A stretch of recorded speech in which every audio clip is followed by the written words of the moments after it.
Shakib Khan number one superstar of Bangladesh. কিভাবে? আমরা recently একটা ভিডিওতে দেখলাম ইউটিউবে, ডিরেক্টর মালেক আফসারি সাহেবের চ্যানেলে।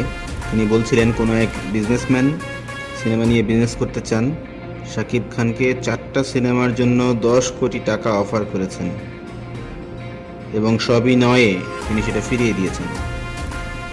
তিনি সর্বোচ্চ একটা ছবি করতে চান তার সাথে, বাট 4টা নয়। তার আরও শর্ত ছিল যে 2 ঈদে 2টি সিনেমা রিলিজ হবে, এছাড়া ঈদ ছাড়া আরও 2টি সিনেমা তিনি রিলিজ করবেন।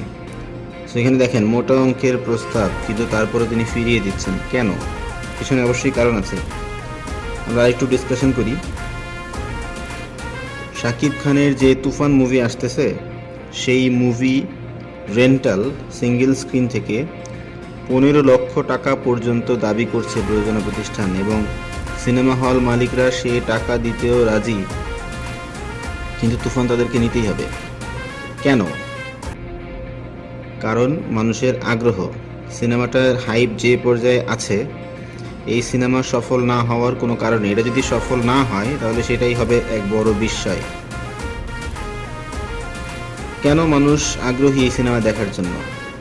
আমরা অলরেডি কিন্তু ডিসকাস করেছি যে কেন তুফান মানুষ পছন্দ করছে। তুফানের গান, তুফানের গল্প, অভিনয়, প্রেজেন্টেশন, সিনেমাটোগ্রাফি, ডিরেকশন, সব কিছু মিলেই এই হাইপ তৈরি হয়েছে। এটা কিন্তু একদিনে তৈরি হয়নি। তারা যেভাবে এটার প্রচার চালাচ্ছে systematically from the beginning of the announcement of the movie, চমৎকার চমৎকার সব আইডিয়া তারা জেনারেট করেছে এবং সেটা প্লেস করেছে আমাদের সামনে। কত কিছু এখানে নতুন আছে দেখেন। শাকিব খানের লুক,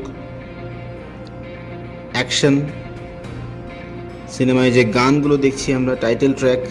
আপনি দেখেন প্রীতম হাসানের সাথে শাকিব খানের যে কোলাবোরেশন হয়েছে আইটেম সঙে, উড়া ধুরাতে, আমাদের জন্য কিন্তু নতুন।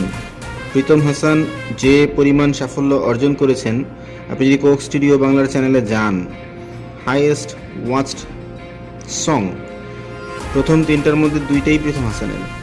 সেই প্রীতম হাসানকে আপনি যদি নাম্বার ওয়ান মেগাস্টার শাকিব খানের সাথে কোলাবোরেট করান, তাহলে সেটা সফল হতে বাধ্য। মানুষ দেখবে।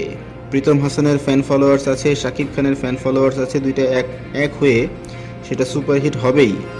সেই আইডিয়াও কিন্তু এখানে তারা অ্যাপ্লাই করেছেন, এবং এই সিনেমার হাইপ এই পর্যায়ে গিয়ে পৌঁছেছে যে মানুষ এখন 15 লাখ টাকা রেন্টাল দিয়েও সিনেমাটা নিতে চাচ্ছে।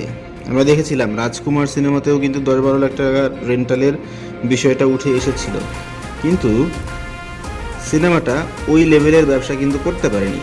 কেন করতে পারেনি? সিনেমাটা কিন্তু আমি দেখেছি, খুব ভালো একটা সিনেমা, কিন্তু ব্যবসা কেন করতে পারলো না? কারণ ওখানে প্রচারণা ওই লেভেলের ছিল না।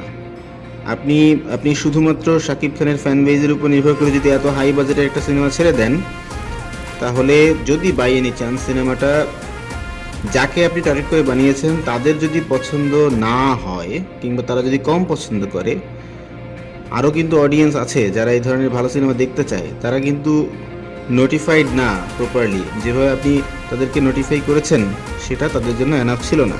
সেখানে অনেক ল্যাকিংস ছিল, যেটা নিয়ে আপনার আরও কাজ করতে হবে এবং সেগুলো সামনে ইমপ্লিমেন্ট করতে হবে, যেটা তুফান করছে। আমরা একজন ডিরেক্টরের নাম বলি, শহীদুল ইসলাম খোকন, সবাই নিশ্চয়ই চেনেন। খুবই রেপুটেড একজন ডিরেক্টর বাংলাদেশের সিনেমা ইন্ডাস্ট্রিতে। উনিও যখন শাকিব খান হিট হওয়া শুরু করে, ভালো ভালো সিনেমা করা শুরু করে, ওই সময় তাকে পরামর্শ দিয়েছিলেন যে সিনেমা যাতে কমায়, কোয়ালিটি যাতে মেনটেন করে, কোয়ান্টিটির উপর সবসময় কোয়ালিটিকে রাখতে হয়, তাহলেই বাজার ধরে রাখা সম্ভব। যেটা পর্যায়ক্রমে বিভিন্ন স্টেজে শাকিব খান করেছেন এবং এই পর্যায়ে এসে পুরোপুরিভাবে সেটা ফলো করছেন। তাহলেই কিন্তু বাজার থাকবে এবং আরও ভালো ভালো সিনেমা হবে, এবং সেটা বাংলা সিনেমার যে ইন্ডাস্ট্রি সেটাকে আরও সমৃদ্ধ করতে সাহায্য করবে। সো এই যে কারণগুলো আলোচনা করলাম, এগুলোই কিন্তু একজন সুপারস্টারকে মেগাস্টারে পরিণত করে, যেটা শাকিব খানকেও করেছে। সো আপনারা যদি এই ধরনের আরও ভিডিও দেখতে চান, অবশ্যই আমাদেরকে জানাবেন, কমেন্ট বক্স ওপেন আছে। আর আপনি যদি আমাদের চ্যানেলে নতুন হয়ে থাকেন, please don't forget to subscribe. Thank you.